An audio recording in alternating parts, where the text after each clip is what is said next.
Muito bem, já de volta hoje, você que ligou o televisor agora aí, eu estou conversando com o Dr. Rivelino Amaral, especialista em advocacia, em direito criminal, professor e uma experiência fantástica pela OAB, como diretor, como participante, tudo. É uma pessoa assim que você conversa e você se sente assim inebriado até pelo conhecimento. Mas eu deixei a seguinte pergunta no ar. Será que não é mais justo, como eu só tenho análise de provas até o segundo grau, a segunda instância? Primeiro, segundo piso, né?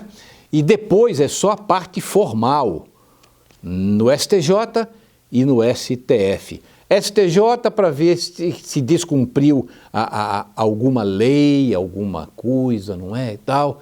E no STF, se não houve uma mácula à Constituição, se foi aplicada a Constituição e tal. Mas, se ele já foi julgado e as provas já foram colhidas e analisadas, e ele teve mantida a sua sentença, por que não deixá-lo cumprir a pena e também permitir que recorra? Aí pode demorar 50 anos e ele vai recorrer. Sua opinião, doutor Rivelino? Leite, essa é a melhor pergunta e essa é a discussão que está posta no STF. E você tem toda a razão, quer dizer, no primeiro grau e no Tribunal de Justiça existe a possibilidade de discussão de fato. Nos tribunais superiores não há essa possibilidade, ou seja, só se discute matéria técnica, como você muito bem colocou. Ocorre, todavia, que isso é uma disposição da Constituição. E aí, falando tecnicamente, será que nós podemos flexibilizar um preceito constitucional? Isso é uma coisa muito técnica, né? De discussão no STF. Será que nós podemos flexibilizar um direito constitucional? Porque senão, se nós flexibilizarmos, a gente pode eventualmente flexibilizar outros preceitos constitucionais. E eu vou te colocar uns números, olha. Na verdade, existem dois tipos de prisão, a prisão preventiva e a prisão pena. A discussão que está posta no STF é da prisão pena, ou seja, início de cumprimento de pena. Perfeito. E aí as pessoas talvez possam pensar, se não mantiver essa decisão em segundo grau, as pessoas vão responder os processos em liberdade, vão ficar soltas, a sensação de impunidade. Não necessariamente. A prisão preventiva, por exemplo, ela pode ser decretada a qualquer tempo e pode perdurar o tempo que for. Então, uma pessoa pode ficar presa preventivamente, que é diferente da prisão pena, por 1 ano, 2 anos, 3 anos, 10 anos, 8 anos, 12 anos. Depende da necessidade. Necessidade. A análise do juiz é só necessidade de prender a pessoa. Bom, tem um outro aspecto que eu preciso trazer para a gente. O Espírito Santo investiu nos últimos anos R$500 bilhão na construção de presídios.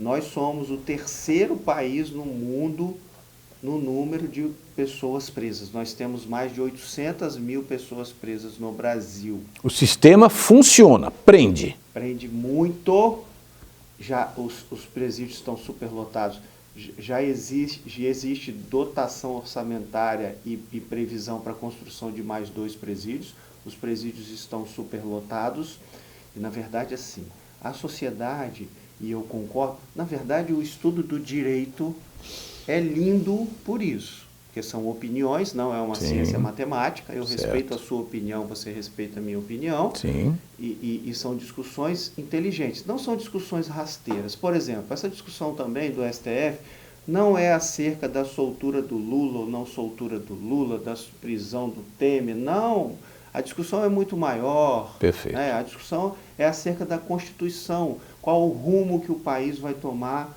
no que diz respeito às pessoas que cometem crimes.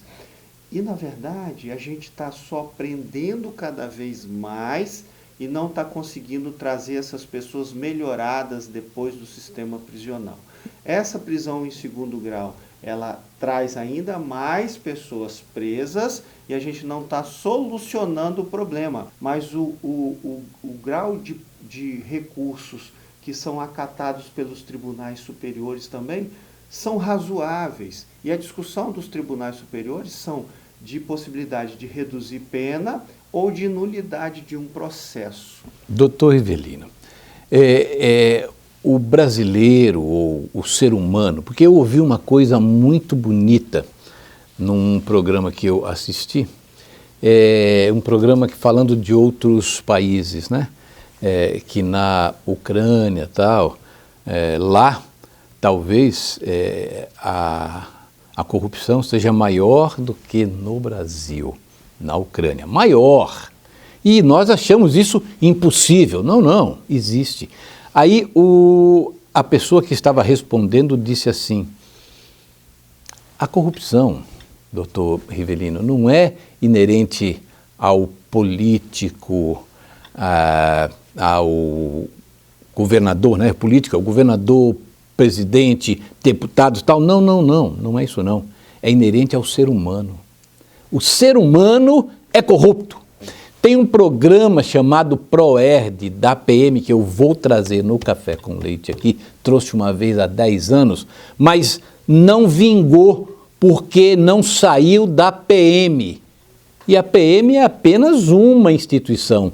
Isso tinha que ser para todas as instituições. Não era melhor, em vez de discutir prende ou não, ensinar a pessoa a não ficar na situação de ser presa, doutor? É isso. Eu falo dentro de sala de aula, 12 anos assim, dou um exemplo. Se você pegar um garotinho num subúrbio, se ele não tiver bons exemplos, ele vai querer seguir o cara que é o cara do tráfico. Ele vai querer andar com cordãozão, com chinelo, com boné da aba reta, ele vai ouvir a música tal, ele vai se espelhar naquele.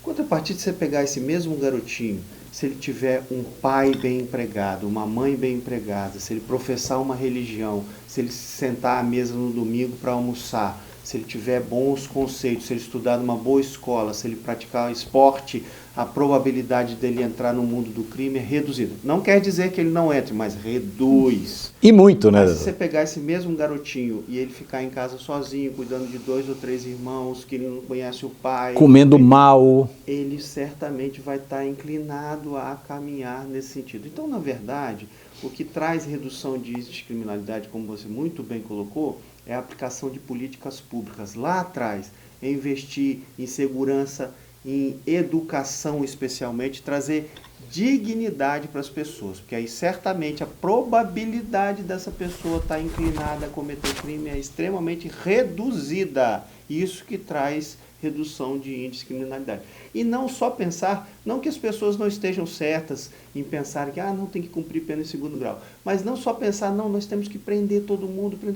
Não, a gente tem que não prender as pessoas. O objetivo fazer com que ele não seja preso. É verdade, doutor. E não querer prender todo mundo. O objetivo é diminuir o número de pessoas presas.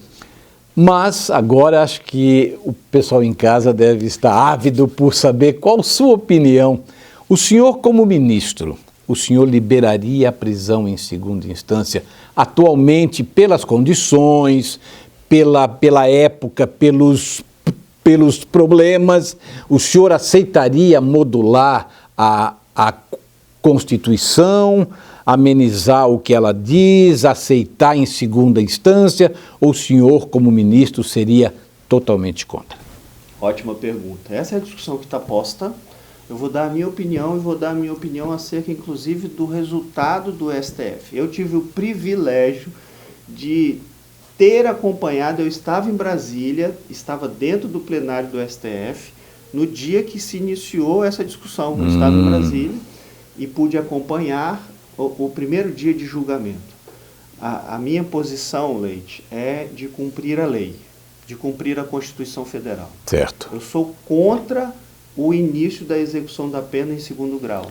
Porque está na Constituição. Porque está na Constituição. Quer dizer, eu não sou a favor das pessoas cometerem crime, eu não sou a favor das pessoas traficarem, matarem, nada. Eu sou a favor de cumprir a Constituição. Tá?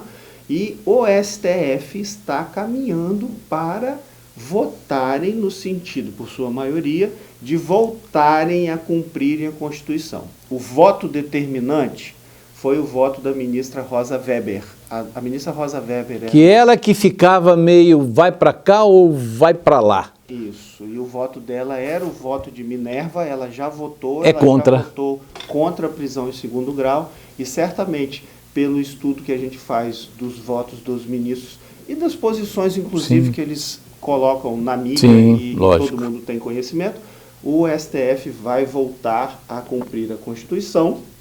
No próximo dia 6, essa discussão vai ser posta novamente no pleno do STF e o STF certamente vai caminhar para cumprir a Constituição. Então, eu sou a favor do cumprimento da lei em favor da Constituição Federal. Para fecharmos, eu também escutei, o senhor deve ter também lido, que o ministro Dias Toffoli pode dar uma modificada no entendimento dele, não ficar nem a favor da segunda instância e nem contra. Perfeito. Fazer uma análise de cada situação e aplicar a punição. O senhor concorda com isso? Pode acontecer? Pode acontecer, e existe também uma terceira corrente que fala sobre a possibilidade de um meio termo, ou seja, olha, nós não vamos possibilitar o início do cumprimento de o início do cumprimento de pena no segundo grau, nem tampouco o trânsito em julgado no STF. Nós vamos no meio termo, que é o STJ. Eu sou contra esse posicionamento. O senhor é contra também? A Constituição fala da possibilidade de recorrer até o trânsito em julgado. E eu respeito todas as posições, eu concordo com essa sensação de insegurança, de impunidade, mas a gente não pode atribuir isso às pessoas que estão sendo processadas, porque as pessoas que estão sendo processadas, Leite, elas também são absolvidas. As pessoas que são processadas, as penas são redimensionadas. Então, eu sou a favor do cumprimento da Constituição.